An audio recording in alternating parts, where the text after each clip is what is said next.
KDA employees union CBA इदारा तरक्यात कराची के conference room में KDA employees union CBA labour division MQM Pakistan और KDA इंतजामिया के दरमियान अहम मीटिंग डायरेक्टर जनरल आसिफ जान सिद्दीकी और तमाम हेड ऑफ डिपार्टमेंट की मौजूदगी एम्प्लॉयज यूनियन CBA की जानिब से मुलाजमीन के जायज़ मसाइल की हल तलबी के लिए मशावरत की गई। KDA इंतजामिया की जानिब से 1 से 15 ग्रेड के मुलाजमीन की तनख्वाहों की अदायगी के लिए हर माह 10 तारीख पर अदायगी मशावरत से तय पा गई है। डायरेक्टर जनरल KDA आसिफ जान सिद्दीकी की जानिब से CBA के सदर मोहम्मद अब्दुल मारूफ और CBA के जनरल सेक्रेटरी कमर अब्बास और CBA के वफ्द को मुकम्मल तावन की यकीन दहानी कराई गई। CBA के एजेंडे में शामिल 1 से 15 ग्रेड के मुलाजमीन के प्रमोशन के मामलात भी KDA से किए जाने के नोट तैयार किया जाएगा।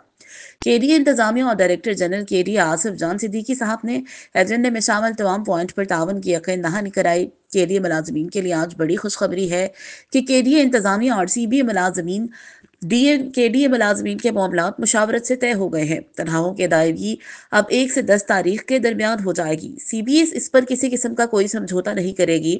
भर्तियों की तहकीकात के मामले पर 2018 की फिजिकल वेरिफिकेशन को तहकीकात के जवाबात में शामिल करने के लिए CBA की सिफारिश पर सिविल एक्ट को शामिल किया जाएगा। की ग्रांट को KDA लाने के लिए इंतजामिया फौरी कार्रवाई करे जिससे रिटायर्ड मुलाजमीन के वाजिबात जल्द अज जल्द अदा हो सकें।